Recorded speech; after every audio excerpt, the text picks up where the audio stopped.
내 마음이 극락정토, 내 성품이 아미타불. 내 마음이 극락정토, 내 성품이 아미타불. 내 마음이 극락정토, 내 성품이 아미타불.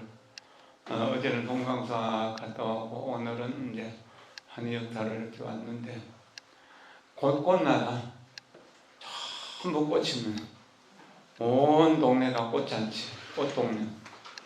이렇게 봄이 아름다운 철에 이렇게 이제 법회를 할 수 있는 인연을 정말 소중하게 생각하고 오늘 모이신 여러분들을 진심으로 존경하고 사랑합니다. 깊게 듣고 사랑을 담아 말하기의 부분, 지난 시간에 이어서 그분이 이제 한 400년 전에 베트남에서 있었던 일을 여기에 이제 오늘의 이야기로 꾸며서 설명하고 있는 부분을 조금 길지만 읽어보도록 하겠습니다. 그리고 오늘 오후에 방생하는데 방생 시간이 조금 땡겨져서 법회를 조금 일찍 마치도록 하겠습니다. 그리고 점심 조금 일찍 먹고 나가도록 합시다. 132쪽 밑에서 세 번째 줄, 여기서 보면은 불교 명상의 핵심은 의식을 충만하게 하는 것입니다. 충만한 의식은 사람들 사이의 무엇보다도 우리 내면의 커뮤니케이션을 회복시켜 줍니다. 때로 우리는 스스로를 미워합니다. 두려워하기도 합니다. 우리는 자신으로부터 고립되었을 수도 있습니다. 자기 자신과의 커뮤니케이션이 단절된 것입니다. 400년 전 베트남에 행복하지 못한 한 젊은이가 있었습니다. 그는 잘생긴 젊은이였지만 부모와 누이, 형제들과 뜻이 맞지 않아 가족들로부터 완전히 단절되었다고 느끼고 있었습니다. 그 이름은 투유엔이었지만 여기서는 데이비드라고 하기로 하겠습니다. 서양 사람들이 많이 있기 때문에 아마 서양 사람들의 제자들을 위해서 그냥 서양 이름인 데이비드로 했는지도 모르겠습니다. 우리 이야기로 한다면 철수나 영자 이런 식으로 해도 되겠죠. 특별한 뜻은 있지 않습니다. 그는 말할 수 없이 외롭고 괴로웠습니다. 많은 사람들이 데이비드와 친해지려 했지만 그는 언제나 화가 난 상태였습니다. 그의 마음은 언제나 고통과 두려움, 불만으로 가득 차 있었습니다. 결국 다가왔던 사람들도 하나씩 둘씩 멀어져 갔습니다. 데이비드는 사람도 믿지 않았고 행복도 믿지 않았습니다. 그는 대학 캠퍼스의 작은 방에 홀로 틀어박혀 살았습니다. 어느 날 아침 그는 혹시 그곳에서 새 친구를 사귈 수 있을지 않을까 하는 희망을 품고 불교 사원을 찾았습니다. 사원에 이르렀을 때 입구를 나서는 몇 명의 젊은이를 보았습니다. 그 중에는 한 아리따운 젊은 여자가 있었습니다. 그녀를 보는 순간 바로 이 사람이다 라고 하는 것을 느꼈습니다. 그는 어떻게 해서든지 그녀와 친구가 되고 싶었습니다. 그의 마음은 호감과 선의로 가득했습니다. 그래서 사원 안으로 들어가지 않고 젊은이들을 따라갔습니다. 그러나 그 아리따운 여자는 어느샌가 사라지고 없었습니다. 데이비드는 그녀의 아름다움을 잊을 수가 없었습니다. 날마다 그녀를 생각했습니다. 마음에서 그녀를 지울 수 없었습니다. 그러던 어느 날 밤 꿈에 한 노인이 나타나 그녀를 다시 만날 방법이 있다고 일러주었습니다. 노인은 젊은이에게 다음날 아침 일찍 동부시장으로 가서 찾아보라고 했습니다. 젊은이는 튕기듯 잠자리에서 일어나 해가 뜨기만을 기다렸습니다. 동부시장에 갔을 때는 아직 너무 이른 시간이었습니다. 그래서 그는 공부하는 데 필요한 책을 사려고 서점으로 갔습니다. 서점을 들어서자마자 걸어서며 젊은이는 무심코 벽을 쳐다보았습니다. 벽에는 그림이 한 장 걸려 있었고 그림 속에는 그가 전날 사원에서 보았던 바로 그 젊은 여자가 그려져 있었습니다. 그림 속의 여자는 그림 속의 여자는 그가 보았던 젊은 여자와 똑같은 얼굴에 똑같은 눈, 똑같은 미소를 지니고 있었습니다.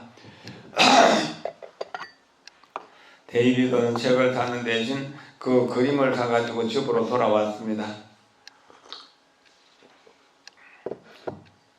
그는 그림을 벽에 걸어놓고 앉아서 그림 속의 여자에게 이야기를 했습니다. 날마다 저녁가 되면 그는 점심으로 인스턴트 국수 한 그릇을 먹거렸습니다. 그릇에 국수를 넣고 그 위에 뜨거운 물을 붓고 나서 몇 분 기다리곤 했습니다. 그게 전부였습니다. 그는 날마다 야채도 없이 맛도 없는 인스턴트 국수로 끼니를 때웠습니다. 그는 맛없는 삶을 살고 있었던 것입니다. 마음이 외로울 때는 나무나 바위, 고양이, 개를 상대로 이야기할 수도 있습니다.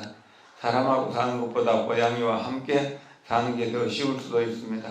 고양이에게 퉁명스러운 말을 해도 맞받아 고함을 치거나 하지 않기 때문입니다. 그와 마찬가지로 젊은이는 벽에 걸린 그림을 쳐다보며 몇 시간이고 그림 속의 여자에게 이야기를 하곤 했습니다. 어느 날 그는 국수를 2그릇 끓이기로 했습니다. 그리고 식탁에 젓가락을 2벌 갖다 놓고 그림 속의 여자에게 이야기를 계속했습니다. 순간적으로 그녀가 자신을 향해 미소를 짓는 것 같은 느낌을 받았습니다. 그러나 다시 고개를 들어 보자 미소는 사라지고 없었습니다.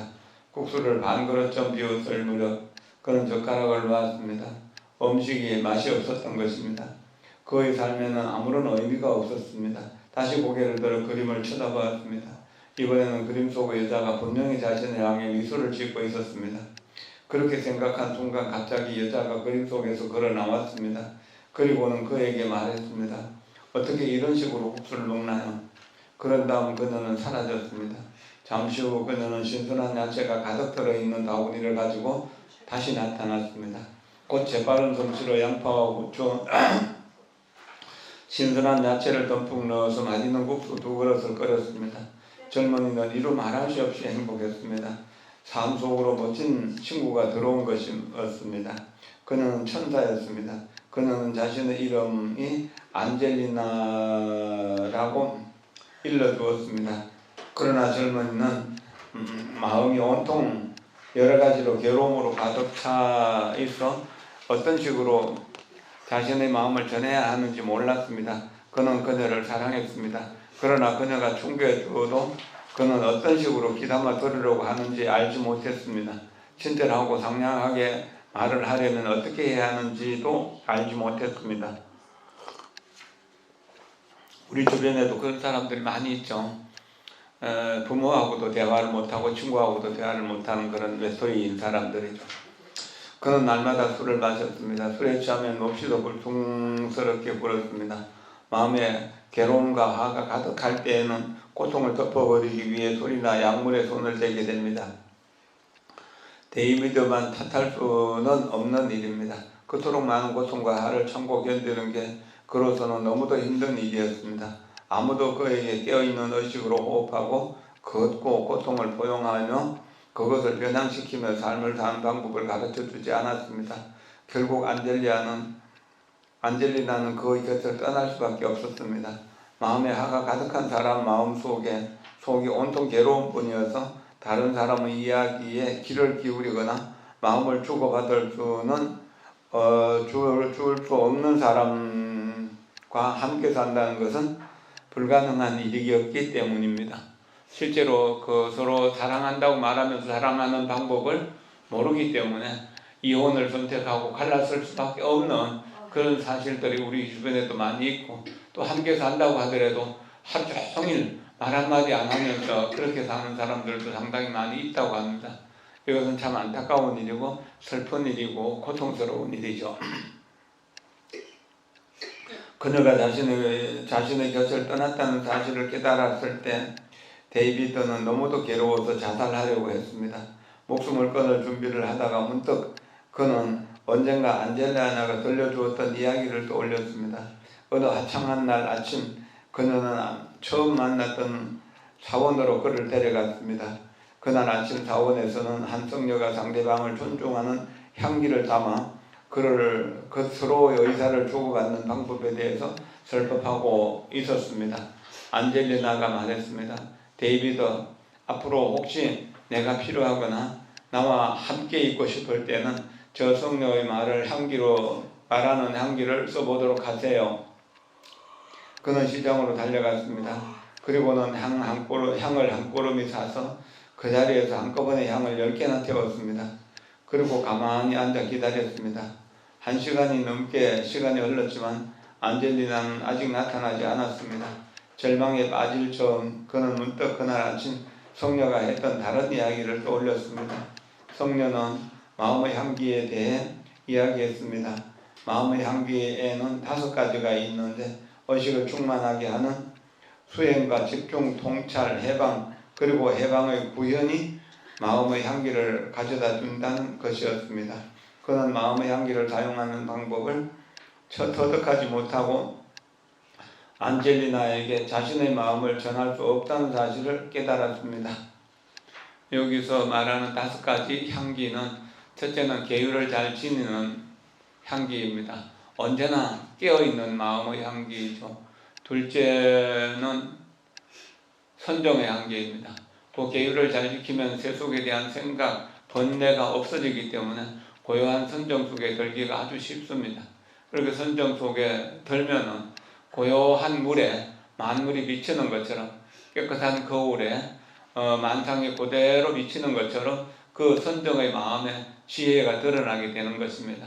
이렇게 계율과 선정과 지혜의 향기가 3가지이고, 그렇게 되었을 때 모든 곳에서 모든 시간 속에서 자유를 얻을 수 있습니다.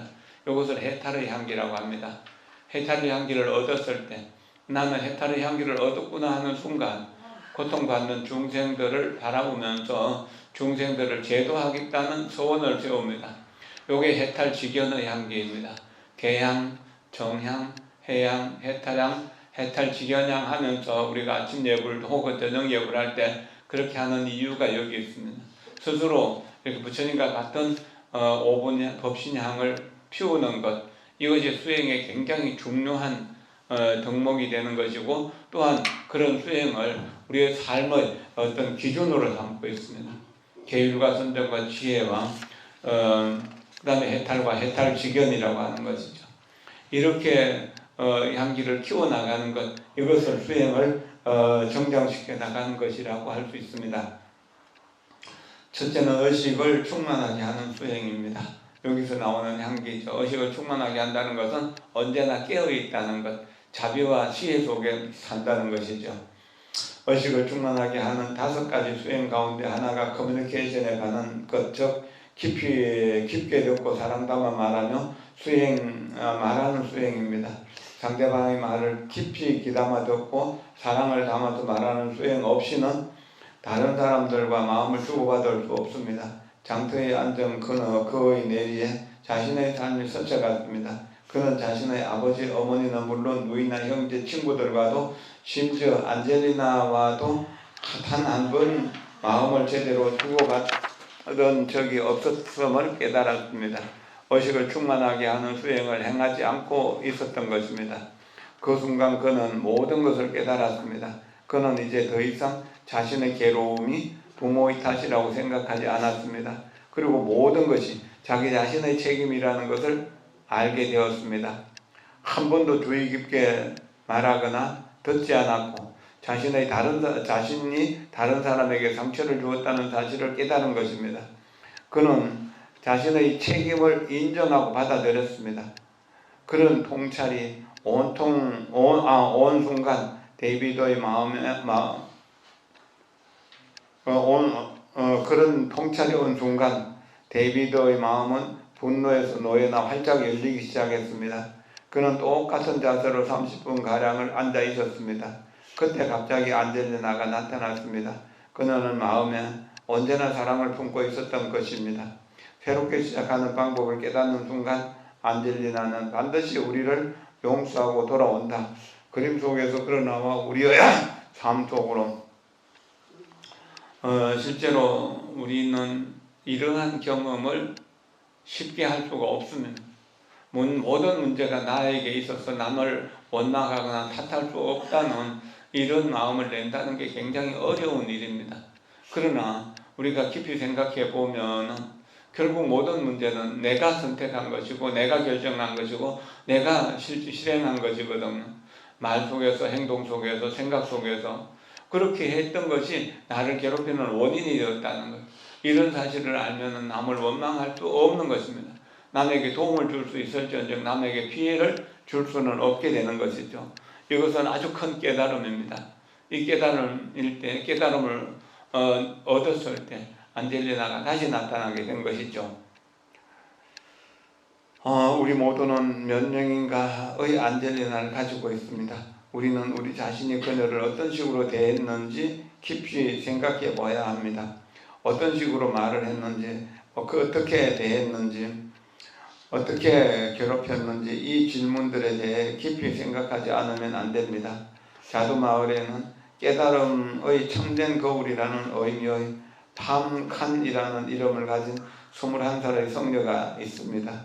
그는 성녀 수업을 시작한 지 1년 4개월밖에 안 되었지만 수행을 잘하고 다른 수행자들과도 사이좋게 어울려 지내고 있었습니다.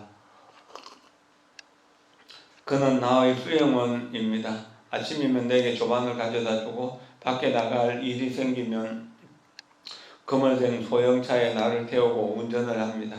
팜카는 아주 세심한 운전자입니다.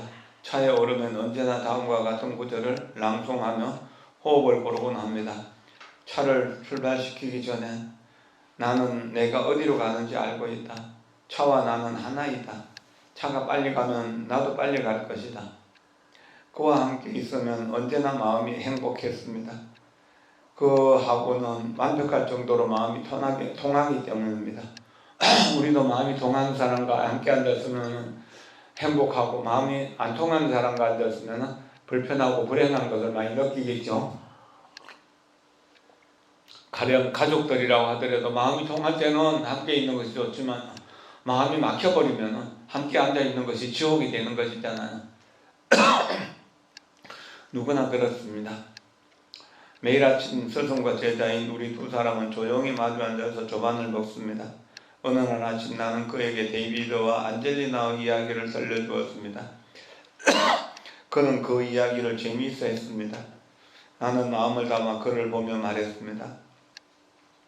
참된 깨달음의 거울이여. 그대는 나의 안젤리나다. 그대는 내 삶 속으로 걸어와서 나를 참으로 행복하게 해주었다. 나는 하루하루를 그대가 나를 떠나지 않도록 살아갈 것을 맹세한다.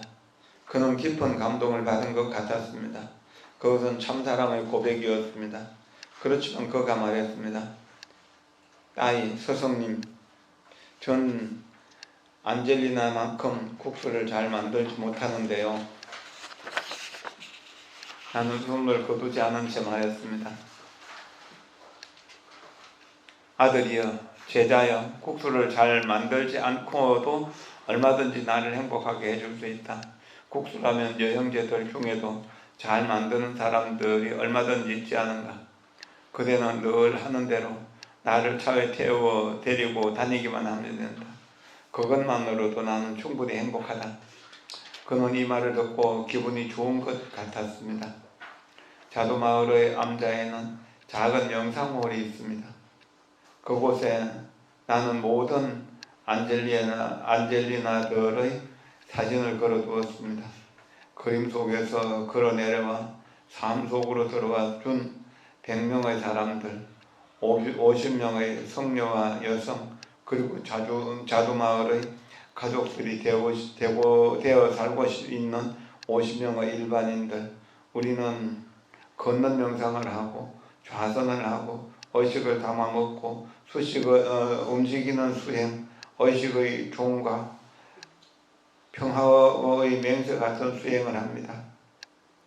평화의 맹세는 행복과 조화를 지켜가기 위해 커뮤니케이션과 분노, 깊이 귀 기울이기에 관한 수행을 하는 것입니다. 매일 밤 10시가 되면 나는 3번 엎드려 절을 올립니다. 조상들에게 마음을 전하기 위해 먼저 앉아서 향불을 붙입니다. 좌선 시간을 알리는 종이 울리면 하던 일을 멈추고 걷는 명상의 방식으로 걷습니다. 명상홀로 들어가 명상을 시작할 때까지 기다릴 필요가 없는 것입니다. 있던 자리에서 의식을 충만하게 하고 그러면서 명상을 시작합니다. 그리고 나서 제단 앞에 앉습니다. 내 암자의 제단에는 부처와 보살 그리고 예수 그리스도의 조상이 있습니다. 나는 예수를 내 영혼의 조상 가운데 하나로 생각합니다. 앉아서 향을 하나 꺼냅니다. 향은 아주 가볍지만 두 손으로 받쳐듭니다. 모든 행동에서 100% 자신을 담기 위해 의식이 충만한 가운데 모든 것을 주의 깊게 행하는 것입니다. 걷는 명상을 할 때는 한 번에 한 걸음을 떼면서 그 걸음의 존재 전체를 실어야 합니다. 걸음이 온전한 걸음이 되기 위해서는 몸과 마음이 하나가 되어야 합니다. 성냥을 그 향 끝에 불을 붙입니다. 그리고 조상들을 느낍니다.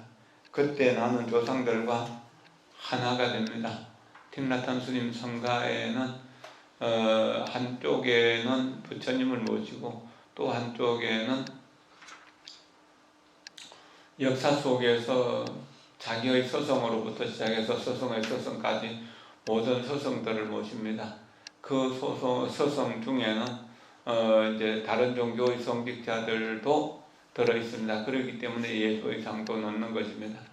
또한 다른 한쪽에는 혈연의 조상, 부모님과 조상들의 영혼을 기리는 영단을 마련합니다. 가운데 부처님을 모시고 왼쪽에 서성, 오른쪽에 혈연의 조상들을 이렇게 모시는 그런 전통을 틱나탄 스님은 만들었습니다. 이렇게 해서 혈연의 조상과 법연의 조상을 함께 존중하고 존경하면서 그분들의 사랑과 그분들의 지혜, 그분들의 어떤 모든 공덕을 받아들이겠다는 그런 마음을 합니다. 마음을 가집니다. 이런 마음으로 3번 절을 올리는 것, 이거는 뒤에 3번 엎드리기라고 하는 수행 과정이 이 책의 뒷부분에 나옵니다. 그리고 6번의 엎드림이라고 해갖고 그것을 다시 다른 곳으로 해야 하는 것까지로 또 나옵니다. 뿌리의식 명상 5가지에도 또한 그런 것이 있는데 이런 명상 수행 속에서 우리는 조상들과 연결되어 있고 자손들과 연결되어 있고 서성들과 연결되어 있고 또 제자들과 연결되어 있어 그래가 전체가 하나의 흐름이라고 하는 것을 느낄 수 있도록 하는 것이죠. 우리는 삶이라는 흐름의 일부입니다. 향 한 가지를 피울 때 우리는 조상들과 몸과 마음이 통하고 있음을 느낍니다. 그런 재단에 놓여 있는 게 아닙니다. 내 안에도 동시에 존재합니다. 나는 내 조상들, 혈육들의 조상들과 영혼의 조상들의 연속체입니다. 조상들과 커뮤니케이션을 할 수 있게 되면 더 이상 세상 속에서 외롭지 않게 됩니다. 날마다 조상들께 올릴 향을 피울 때마다 나는 할머니와 할아버지 그리고 내 모든 영혼의 조상들 서성과 부처 예수 그리스도의 그림을 쳐다봅니다. 조상들 중 한 분과 마음이 통하면 다른 조상들과도 마음이 통하게 됩니다. 제단의 먼지를 닦을 때 우리는 조상들과 이미 하나가 됩니다. 이것은 내가 일상적으로 행하는 아주 중요한 수행입니다. 동양에서는 날마다 향을 피워 조상들과 커뮤니케이션을 합니다. 여러분들이 집에서 제사 모실 때도 조상들과 이렇게 하나로 연결되어 있다는 사실을 생각하면서 제사를 모신다면 제사 지내는 일이 귀찮은 일이고 힘든 일이라고 생각하지 않게 될 것입니다. 그것은 조상들은 누구나 다 자손들을 사랑하고 자손들이 행복하고 성공하기를 염원하고 있잖아요. 여러분들이 여러분들의 자식을 행복한 성공을 위해서 기도하는 것처럼 그런 그 마음을 우리가 받아들이게 되면 조상을 위해서 하는 일이 어떤 일이든지 그것은 힘든 일이 아닙니다. 항상 나를 중심으로 하기 때문에 문제가 되는 거죠. 어른을 중심으로 하고 조상을 중심으로 해서 살게 되면 그런 문제는 전혀 문제가 되지 않는 것입니다. 그래서 우리는 조상들과 우리 자녀들 그리고 또 그들의 자녀들로 이루어진 흐름으로부터 따로 떨어져 있다고 느끼지 않습니다. 우리는 모두 동일한 삶의 흐름을 구성하는 일부인 것입니다. 제단에 향을 올리고 나면 나는 그 자리에 앉아 의식을 충만히 하며 호흡하면서 향불의 연기가 오르는 것을 지켜봅니다. 그럴 때 마음이 차분히 가라앉습니다. 모든 사람과 소통하고 있음을 느낍니다. 그런 자세로 몇 분 혹은 때로 그보다 더 오래 있다가 눈을 뜨고 일어납니다.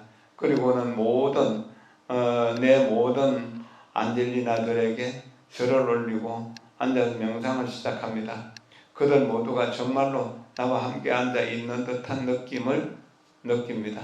나에게 도움을 주었던 모든 분들을 안젤리나라고 할 수 있습니다.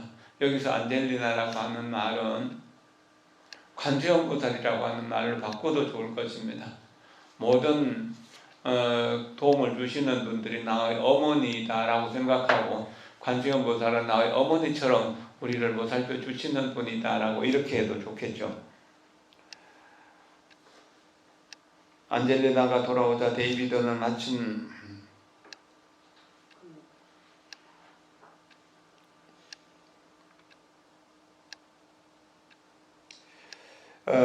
데이비드는 마침내 그녀가 하는 말을 귀담아 들을 수 있게 되었습니다. 안젤리나는 이제 정말로 그 여형제가 된 것입니다. 두 사람은 함께 수행을 하며 많은 행복을 나누었습니다. 그렇게 몇 달이 지난 후 그들은 부근에 있는 명상센터로 가기로 했습니다. 수행 공동체에서 수행을 하는 것이 더 쉽고 효과적이라는 것을 알았기 때문입니다. 그래서 그들은 수행 공동체로 가서 몇 년 동안 수행하기로 했습니다. 자신들 속의 고통과 괴로움을 변형시키고 나면 다른 사람들이 고통 속에서 놓여나 평화와 행복, 기쁨을 주고받는 능력을 회복하는 것을 도울 수 있으리라 생각했기 때문입니다. 사랑을 담아 말하는 것은 수행의 중요한 부분입니다. 듣기 좋은 말만 하고 진실을 말하되 언어의 폭력을 배제하고 듣기 좋은 말을 하는 것입니다. 이것은 마음이 가라앉아 있을 때 가능한 일입니다. 화가 나면 파괴적인 말을 하게 됩니다. 그러므로 화가 났을 때는 말을 삼가해야 합니다. 그럴 때는 호흡을 하십시오. 필요하면 신선한 공기를 마시며 걷는 명상을 할 수도 있습니다. 그러면서 나무를 바라보고 구름을 바라보고 강을 바라보세요. 그러다 마음이 진정되면 다시 사랑을 담아 듣기 좋은 말을 할 수 있게 됩니다.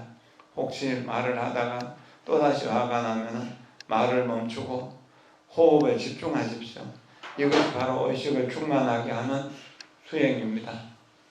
사랑의 마음에 의식을 충만하고 또 연민의 마음에 의식을 충만하고 기쁨의 마음에 의식을 충만하고 평정의 마음에 의식을 충만하는 것, 이것이 사랑의 가르침이고 이것이 사랑하는 가장 좋은 방법입니다.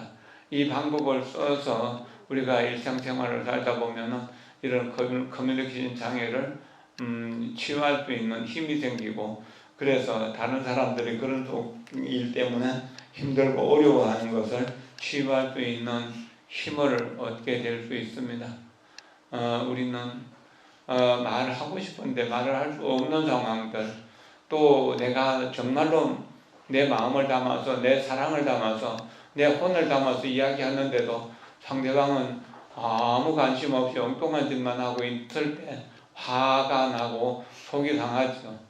이거는 그 사람들이 충만한 의식으로 숨 쉬는 것, 호흡하는 것을 모르기 때문에 그렇게 생각할 수가 있는 것입니다. 그러나 우리가 이제 그렇더라 하더라도 매일 기도하고 명상하면서 이것을 실천하다 보면은 자연스럽게 우리가 이렇게 명상하는 것이 얼마나 고귀한 시간인가, 얼마나 아름다운 시간인가라고 하는 것을 느끼게 됩니다. 저도 요즘 이제 밤중에 잠에서 깨어나는 경우들이 있습니다. 11시에도 깨고 1시에도 깨고 2시에도 깨고 그러는데, 이제 그걸 깨면은 억지로 잠자려고 하지 않고 그냥 가만히 앉아서 연불을 하거나 호흡을 하면서 집중하려고 노력합니다. 그러다 잠이 오면 다시 조금 잠을 더 자고 일어날 수도 있고요. 2시나 2시 반쯤 일어나면 제일 좋습니다. 좀 앉아 있으면은 예불 시간이 가까워지니까 샤워하고 삭발하고 또 이제 법당에 들어가기에 가장 좋은 시간이니까 이럴 때 왜 잠이 안 오지 하고 잠을 청하려고 하면 점점 더 잠은 멀리 달아납니다. 고요히 앉아서 숨을 들여쉬고 내쉬는 그 호흡을 따라서 나무 아미타불 나무 아미타불 나무 아미타불 이렇게 연구를 하다 보면은 자연스럽게 또한 마음이 고요해지고 편안해져서 자기도 모르는 사이에 잠이 들어있을 수 있습니다. 앉아있기가 힘들면 누워서 연구를 해도 괜찮습니다. 그래도 잠이 들면 꿈속에서 부처님을 만나고 또 부처님 경전을 읽는 내 모습을 보거나 다른 도반들과 함께 기도하는 모습을 보게 되는데 이런 것들도 하나의 영험을 보는 그런 것이라고 할 수 있습니다. 관세음보살의 수행은 우리 내면과 바깥 세계에서 들려오는 고통의 소리를 비롯한 모든 소리에 깊이 귀를 기울이는 것입니다. 종소리에 귀를 기울이고 바람과 물, 곤충 그리고 모든 생명의 소리에 귀를 기울이는 것이 수행의 일부입니다. 깊이 귀를 기울여 듣는 방법과 의식이 충만한 가운데 깊게 호흡하는 방법을 깨우치면 모든 것이 맑아지고 깊어질 것입니다. 결국 사랑을 하는 것은 그냥 사랑을 하는 것이 아닙니다. 진정으로 상대편을 이해함으로써 상대편과 하나가 될 때 사랑이 완성되는 것입니다. 몸과 마음이 하나가 되는 것. 어디에 있든 무엇을 하든 항상 우리가 충만한 의식이라고 하는 것은 설거지할 때 설거지와 내가 하나가 되는 것이고 청소를 할 때 청소와 내가 하나가 되는 것입니다. 상대편과 이야기할 때 상대편과 내가 하나가 되는 것이죠. 이것이 진정한 수행이라고 할 수 있을 것입니다. 한 달 후에 부처님 오신 날이 다가오는데요. 부처님은 한 달 후 부처님 오신 날이라고 정해진 날만 오시는 것이 아닙니다. 매 순간순간 오십니다. 깨어있는 의식으로 숨쉬기를 할 때 우리는 순간순간 부처님을 만날 수 있고 부처님과 대화를 할 수 있습니다. 옛날에 어떤 분은 이런 말씀을 하셨습니다. 부대사라고 하는 분의 말씀인데요. 밤마다 부처님과 함께 자고 아침마다 부처님과 함께 일어나는 앉거나 서거나 오거나 가거나 항상 부처님과 함께 하는데 마치 이 몸뚱이에 그림자가 따르는 것처럼 내 소리에 메아리가 따르는 것처럼 조금도 나를 벗어날 수가 없는 부처님은 어디에 계시는가? 바로 지금 여기에 계시는 그랬거든요. 충만한 의식, 깨어있는 의식으로 숨을 쉬고 또 걸음을 걷고 미소 짓고 할 때 우리는 부처님과 함께 있다는 것을 느낄 수 있습니다. 그럴 때 두려움도 없어지게 되고 외로움도 없어지게 될 것입니다. 등불을 켜는 것, 이것이 중요한 것이 아닙니다. 더 중요한 것은 우리의 의식 속에 등불을 켜서 사랑이 빛으로 드러나고 연민이 빛으로 빛나고 또 기쁨이 빛으로 빛나고 또 평정이 빛이 나서 나 자신을 밝히고 내 가정을 밝히고 사회를 밝히는 그런 일로 통해 가지고 사회의 고통과 또 이 세상의 모든 고통들을 치유할 수 있는 그러한 우리의 마음을 길러내는 것, 이것이 진정으로 중요한 일이고 진정으로 귀한 일이라고 이렇게 여겨야 됩니다. 이렇게 여기는 동안에 우리의 삶은 참으로 평화로워지고 참으로 행복해질 수 있는 것입니다. 한 달 후 부처님 오신 날이라고 해서 특별한 날이라고 여기지 말고 매일매일이 부처님 오신 날이고 매 순간순간이 부처님이 오시는 일이라고 생각하면서 부처님이 오시는 일도 가시는 일도 없는데 다만 우리 스스로의 생각 속에서 부처님이 오신다 가신다라고 이렇게 할 뿐이라는 것을 생각하십시오. 그렇게 한다면은 우리의 삶은 좋은 운명을 불러오게 되고 또한 좋은 인연을 만나게 되고 그렇게 해서 우리가 원하는 일들을 이룰 수 있게 됩니다. 저는 이제 오늘 간암사에서 여기로 오면서 간암사 관세음보살전에 소원등을 다는데 소원등 하나를 달았습니다. 무원등 그래가지고 소원이 없는 등 불을 밝히고 왔습니다. 사실은 소원이 있다면 괴로움이 있는 것이거든요. 괴로움을 해결하려고 하는 것이 소원을 이루려고 하는 거잖아요. 그런데 소원이 없으면 괴로움도 없는 거잖아요. 괴로움이 없으면 소원도 없는 것이잖아요. 그래서 우리가 부처님께 절을 하고 부처님께 등불을 밝히면서 원이 없는 원을 세우도록 노력해야 됩니다. 소원이 없는 등을 밝히려고 노력해야 됩니다. 그래서 소원이 없어지면 지금 여기에서 온전한 의식으로 깨어있는 의식으로 지금 여기의 행복을 발견하고 지금 여기의 행복을 누릴 수 있기 때문입니다. 부처님 오신 날 내 소원을 이루어주기를 바라지 말고 소원이 하나도 없어지기를 바라면서 그렇게 기도하면서 그렇게 등을 밝히도록 합시다. 여러분들을 진심으로 존경하고 사랑하면서 여러분들의 고통은 제가 대신 받고 저의 수행의 공덕, 즉 행복의 에너지는 여러분들에게 아낌없이 나누어 드리겠습니다. 고맙습니다. 감사합니다.